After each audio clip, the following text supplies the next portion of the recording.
Nous sommes toujours dans un cycle de vie d'un projet. Et dans ce cycle, nous avons 5 groupes de processus.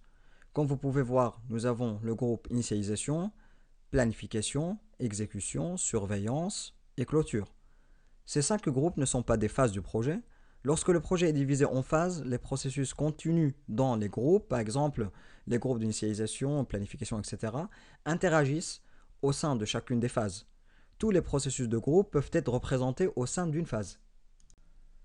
La structure générique, ou en règle générale, dans un cycle de vie de projet, nous pouvons affronter à plusieurs facteurs ayant impact dans ce cycle.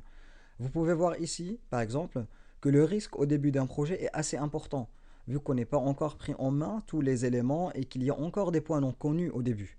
Par exemple, le périmètre n'est pas encore bien défini, etc. Mais ce risque commence à diminuer au cours de ce cycle au fur et à mesure que le projet approche de son terme.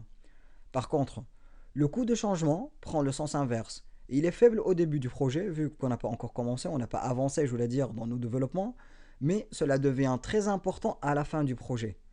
Concernant le niveau des coûts et des ressources humaines, c'est aussi faible que le coût de changement en début du projet et commence à augmenter lors de l'exécution et diminue rapidement comme le risque quand le projet approche à son terme.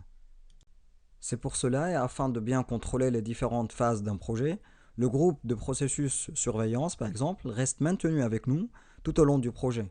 Et ce groupe pourra bien sûr chevaucher avec la planification, avec le groupe planification, l'exécution, et toute demande de changement lors d'un cycle de vie du projet.